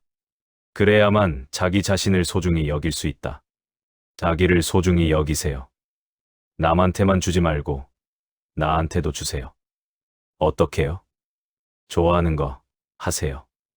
하고 싶었는데 못했던 거 이제 하세요. 여행 가고 싶었으면 가세요. 배우고 싶었던 거 있으면 배우세요. 먹고 싶었던 거 있으면 드세요. 저한테 이런 이야기를 해주신 분이 있어요. 평생 가족 밥만 했대요. 자기가 먹고 싶은 건 안 만들고 가족이 좋아하는 것만 만들었대요. 자녀들 다 독립하고 나니까 혼자 남았대요. 그래서 처음으로 자기가 먹고 싶은 거 만들었대요. 뭘 만들었냐면 달걀 프라이래요. 간단한 거예요. 근데 그렇게 맛있더래요. 내가 먹고 싶은 걸 만들어 먹으니까 이렇게 맛있구나. 그때 깨달았대요. 아, 나도 뭔가 원하는 게 있구나. 그동안 잊고 살았구나. 그 뒤로 매일 자기가 먹고 싶은 거 만들어 드신대요. 작은 거예요. 근데 큰 행복이래요. 이런 거예요. 자기를 챙기는 게 거창한 게 아니에요. 작은 것부터 시작하면 돼요. 오늘 뭐 먹고 싶어요? 그거 드세요. 오늘 뭐 하고 싶어요? 그거 하세요. 그게 자기를 챙기는 거예요. 부처님께서는 이렇게 말씀하셨어요. 밖에서 즐거움을 추구하니 자기 자신이 하찮아 보이는 것이다. 밖에서 즐거움을 추구하니 언제까지나 자신의 존재를 즐기지 못하는 것이다. 자신의 존재를 즐기라. 자기 존재를 즐기세요. 남한테서 즐거움 찾지 말고 나한테서 찾으세요. 내가 즐거우면 다 즐거운 거예요. 자, 또 이런 이야기도 있어요. 나이 들면 몸이 예전 같지 않잖아요. 여기저기 아프고 빨리 못 걷고 기억도 가물가물하고 그게 속상하죠. 저한테 이런 이야기를 해주신 분이 있어요. 예전에는 등산 좋아했대요. 산 마구 올라갔대요. 근데 이제는 무릎이 안 좋아서 못 올라가대요. 내 다리가 이렇게 됐어요. 너무 속상해요. 그 마음 이해해요.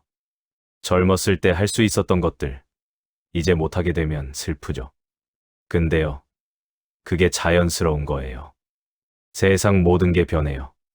젊음도 변하고 몸도 변하고 그걸 받아들이면 덜 슬퍼요.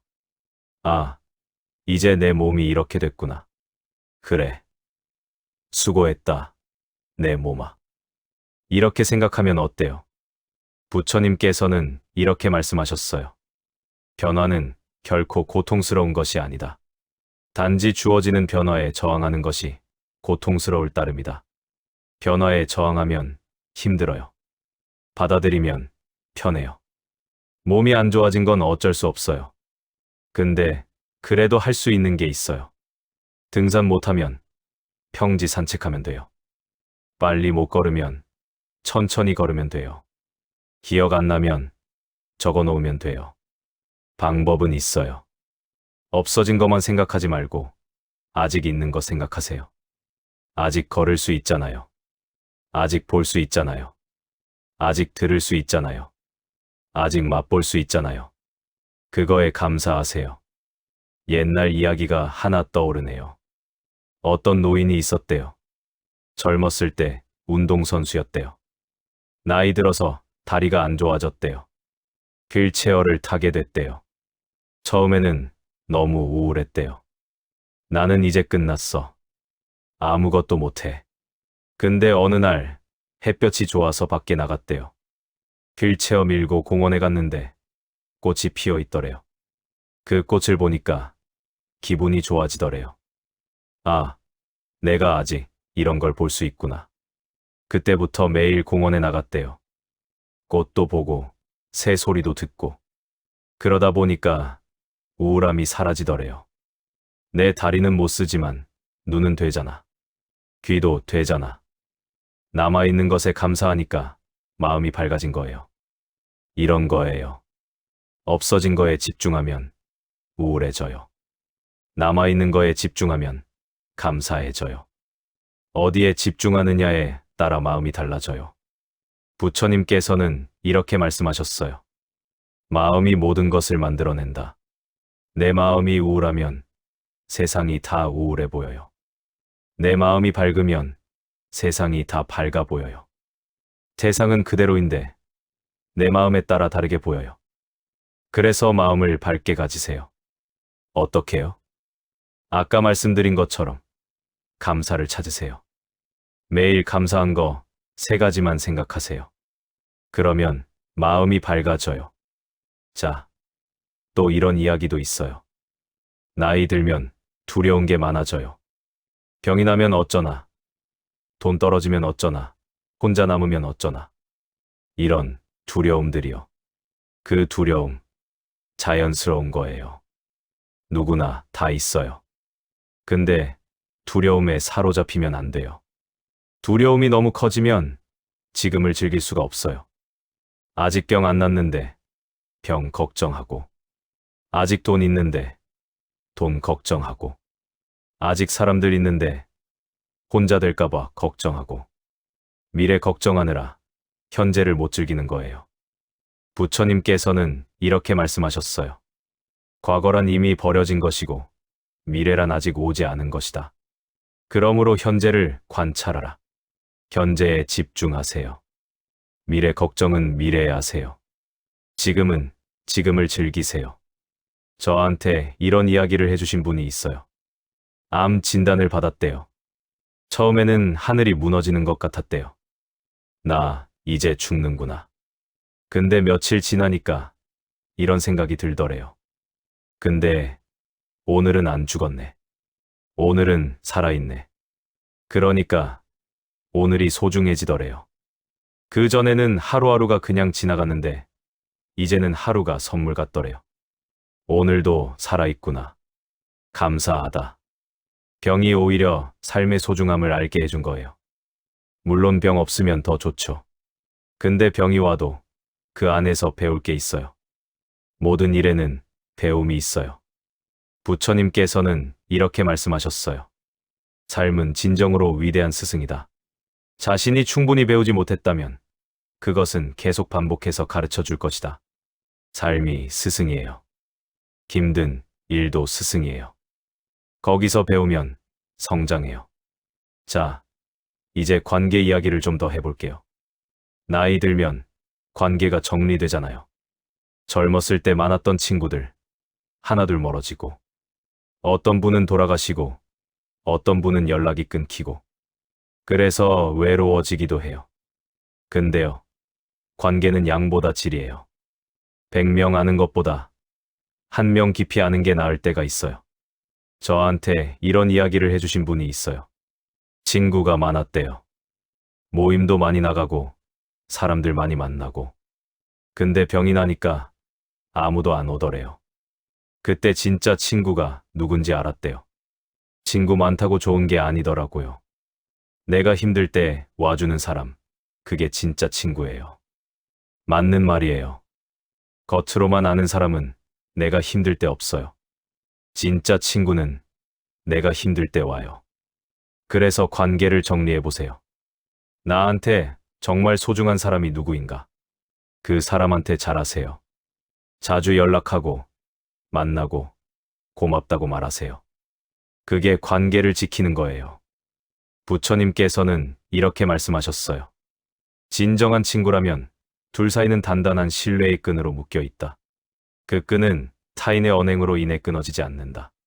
진짜 친구는 쉽게 안 끊어져요. 세월이 지나도 다시 만나면 예전 그대로예요. 그런 친구가 있다면 감사하세요. 없다면 지금부터 만들어도 돼요. 늦지 않았어요. 자, 또 이런 이야기도 있어요. 나이 들면 남한테 폐 끼칠까봐 걱정돼요. 자녀한테 짐 될까봐, 주변 사람한테 부담될까봐. 그래서 도움 청하기가 어려워요. 혼자 다 하려고 해요. 근데요, 도움받는 것도 능력이에요. 혼자 다 하는 게 잘하는 게 아니에요. 필요할 때 도움 청하는 게 지혜로운 거예요. 저한테 이런 이야기를 해주신 분이 있어요. 혼자 사시는 할머니였는데 넘어져서 다리를 다쳤대요. 근데 자녀한테 말 안 했대요. 애들 바쁜데 걱정시키면 안 돼. 혼자 병원 가고 혼자 치료하고. 근데 나중에 자녀가 알았대요. 자녀가 화냈대요. 엄마, 왜 말 안 해? 나한테 말해야지. 그때 할머니가 깨달았대요. 아, 내가 말 안 하면 애들이 더 속상해하는구나. 도움 청하는 게 폐가 아니에요. 오히려 안 청하면 상대가 더 서운해해요. 나한테 왜 말 안 해? 나는 가족인데. 이렇게 느끼는 거예요. 그래서 필요하면 말하세요. 나 좀 도와줘. 이게 폐 끼치는 게 아니에요. 관계를 깊게 하는 거예요. 도움 주고받으면서 가까워지는 거예요. 부처님께서는 이렇게 말씀하셨어요. 한 자루의 촛불로 수천 개의 촛불을 밝힌다고 해서 그 수명이 줄지 않듯이 기쁨을 나눈다고 해서 그 기쁨이 결코 줄어들지 않는다. 나누면 줄어드는 게 아니에요. 오히려 늘어나요. 도움을 주면 주는 사람도 기뻐요. 도움을 받으면 받는 사람도 기뻐요. 둘 다 기뻐지는 거예요. 그래서 주고받으세요. 주기만 하지 말고 받기도 하세요. 자, 이제 비교 이야기를 해볼게요. 나이 들면 비교하게 되잖아요. 저 사람은 자녀가 효도하는데 나는 왜 안 할까? 저 사람은 건강한데 나는 왜 아플까? 저 사람은 돈이 많은데 나는 왜 없을까? 비교하면 마음이 힘들어져요. 부처님께서는 이렇게 말씀하셨어요. 자신의 삶을 타인의 삶과 비교하지 마라. 우리는 태양과 달을 비교하지 않는다. 왜냐하면 그들은 각자의 시간에 자신만의 빛을 낼 뿐이기 때문이다. 나는 나고 남은 남이에요. 비교해봤자 나만 힘들어요. 저한테 이런 이야기를 해주신 분이 있어요. 친구 딸은 의사가 됐대요. 자기 딸은 평범한 직장에 다닌대요. 처음에는 부럽고 속상했대요. 왜 우리 딸은 저렇게 못 됐을까? 근데 생각해보니까 자기 딸도 잘하고 있더래요. 성실하게 일하고 부모한테 잘하고. 내 딸이 부족한 게 아니라 내가 비교해서 그렇게 보인 거구나. 그걸 깨닫고 나니까 마음이 편해졌대요. 비교는 독이에요. 비교하면 있는 것도 없어 보여요.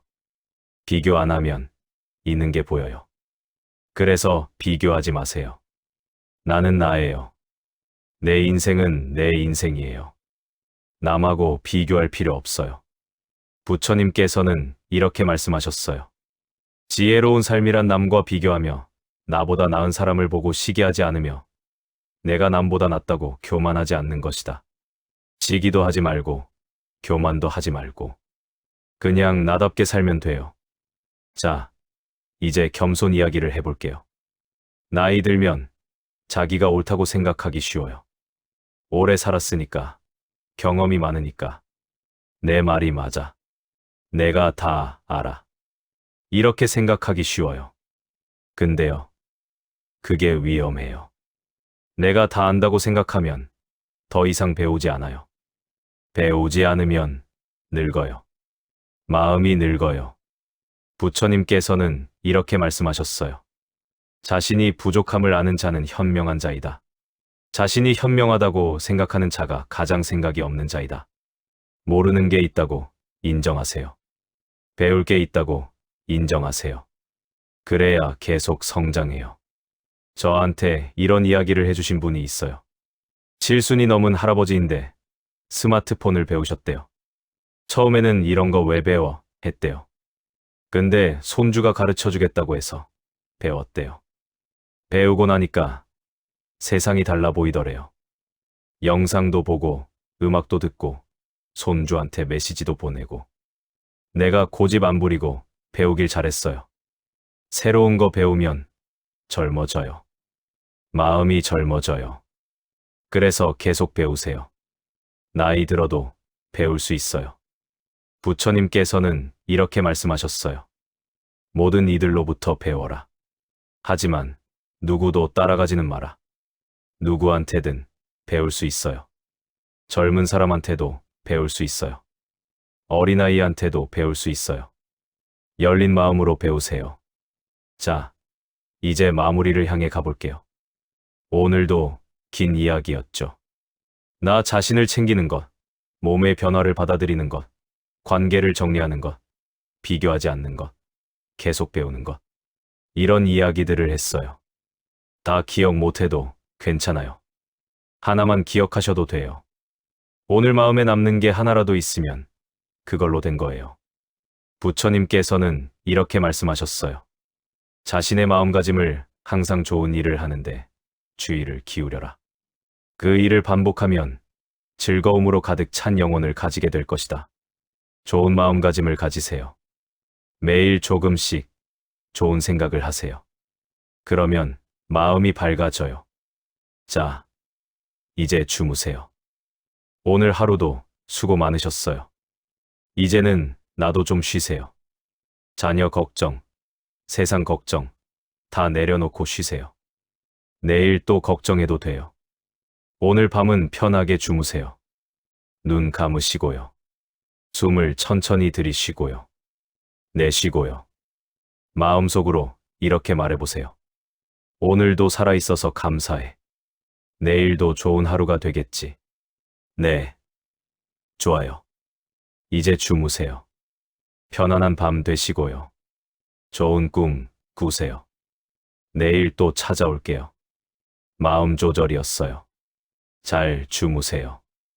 안녕하세요. 마음 조절이에요. 오늘 하루는 어떠셨어요? 바람이 좀 쌀쌀해졌죠? 따뜻하게 계시죠? 오늘은 좀 조용한 이야기를 해볼까 해요. 삶의 의미에 대한 이야기예요. 나이 들면 이런 생각 많이 하잖아요. 내 인생은 뭐였을까? 나는 뭘 하며 살았을까? 앞으로 뭘 하며 살아야 할까? 이런 질문들이요. 저한테 이런 이야기를 해주신 분이 있어요. 은퇴하고 나서 매일 할 일이 없대요. 직장 다닐 때는 바빴는데 이제는 시간이 너무 많대요. 아침에 일어나면 뭘 해야 할지 모르겠어요. 그냥 TV만 봐요. 그분이 조금 우울해 보이셨어요. 제 인생이 의미가 있는 건지 모르겠어요. 그 마음 이해해요. 바빴을 때는 몰랐는데 쉬니까 공허해지는 거예요. 내가 뭘 위해 살고 있지? 이런 생각이 드는 거예요. 부처님께서는 이렇게 말씀하셨어요. 삶을 수단시하지 말고 삶 자체가 목적임을 깨우치세요. 이 삶이라는 여행은 무슨 목적지가 따로 있는 것이 아니라 그 자체가 목적인 것입니다. 삶 자체가 목적이에요. 뭔가를 이루기 위해 사는 게 아니에요. 그냥 사는 것 자체가 의미예요. 어떤 스님이 이런 말씀을 하셨어요. 우리는 일하러 세상에 온 것도 아니고 성공하려고 온 것도 아닙니다. 그런 것은 다 부차적이고 수단적인 것이지 우리 모두가 한 세상 논일 수 있는 삶을 선물로 받은 것입니다. 삶은 선물이에요. 선물을 받았으면 즐기면 돼요. 뭔가를 해야 한다는 부담 없이 그냥 즐기면 돼요. 아침에 일어나서 오늘 하루를 즐기면 돼요. 밥 먹고, 산책하고, 햇볕 쬐고. 그게 다예요. 그게 삶이에요.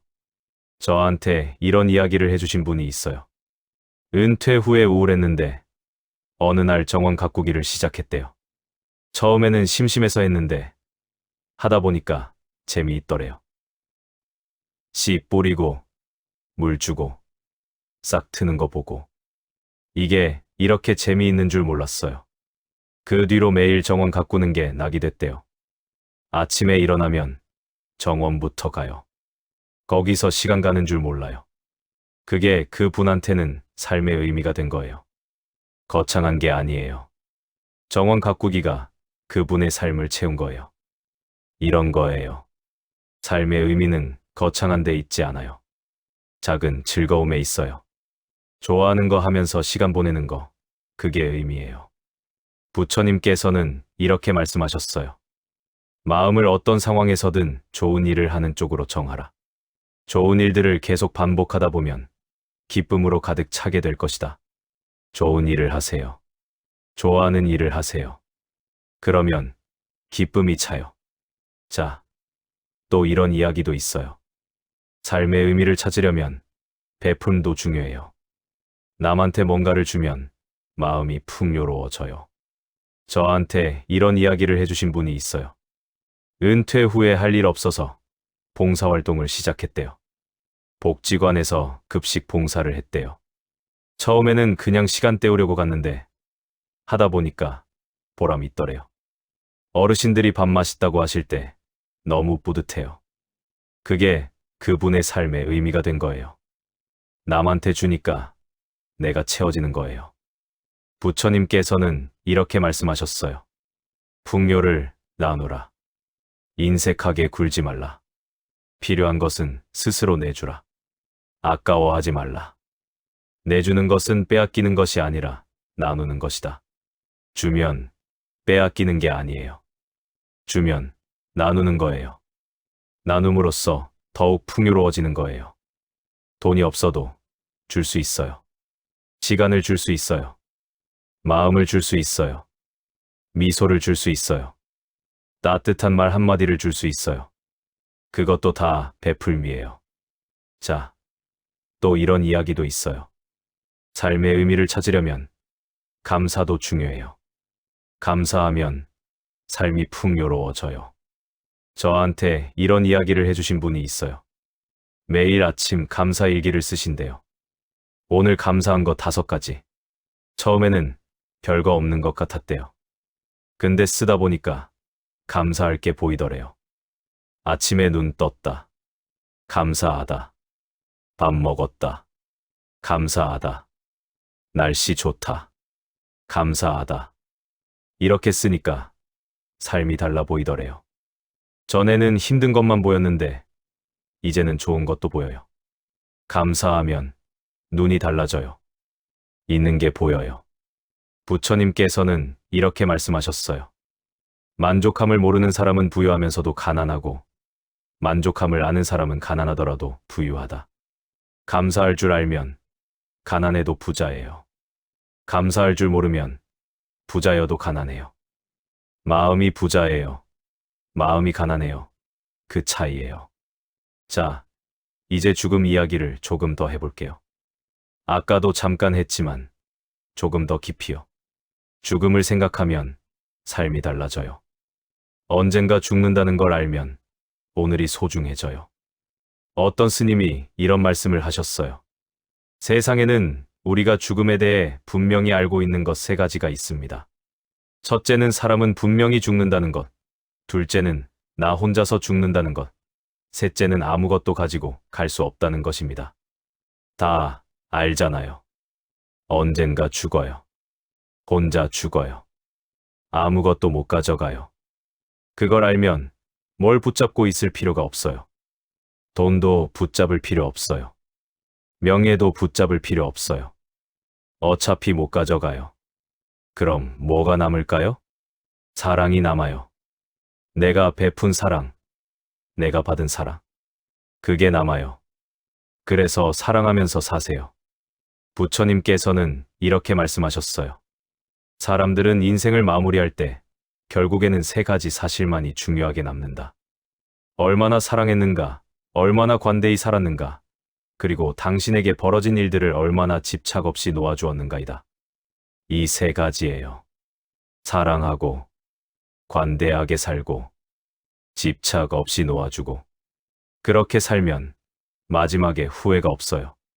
저한테 이런 이야기를 해주신 분이 있어요. 임종을 앞둔 어르신을 만났대요. 그 어르신이 이렇게 말씀하셨대요. 나는 후회 없어요. 사랑하는 사람들 다 사랑하고, 하고 싶은 거 다 하고, 이제 갈 때 됐어요. 그 어르신이 평화로워 보이셨대요. 죽음 앞에서 평화로운 거예요. 그게 잘 산 인생이에요. 죽음이 두렵지 않은 인생이에요. 우리도 그렇게 살 수 있어요. 지금부터 사랑하고, 관대하게 살고, 집착을 놓으면 돼요. 그러면 마지막에 평화롭게 갈 수 있어요. 자, 이제 오늘 핵심을 정리해 볼게요. 자녀 걱정, 자연스러운 거예요.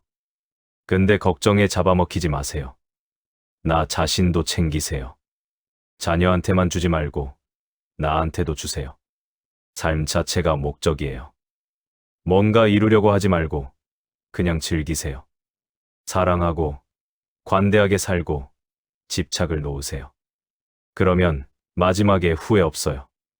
부처님께서는 이렇게 말씀하셨어요. 내가 이 세상에 올 때 나는 울었고 내 주위의 모든 이들은 웃었습니다. 내가 이 세상을 떠나갈 때는 모든 사람들이 아쉬워오는 가운데 나는 웃으며 떠나가야 합니다. 그것이 인생을 최고로 잘 산 것입니다. 웃으면서 떠나가는 인생. 그게 목표예요. 지금부터 그렇게 살면 그렇게 될 수 있어요. 자, 이제 주무세요. 오늘도 긴 이야기였죠. 다 기억 못해도 괜찮아요. 마음에 남는 게 하나라도 있으면 그걸로 된 거예요. 오늘 하루도 수고 많으셨어요. 이제 푹 쉬세요. 걱정은 내려놓고요. 내일 또 새로운 하루가 와요. 눈 감으시고요. 숨을 천천히 들이쉬고요. 내쉬고요. 마음속으로 이렇게 말해보세요. 오늘도 감사합니다. 내일도 좋은 하루가 되겠지. 나는 잘 살고 있어. 네. 좋아요. 이제 주무세요. 편안한 밤 되시고요. 좋은 꿈 꾸세요. 내일 또 찾아올게요. 마음 조절이었어요. 잘 주무세요.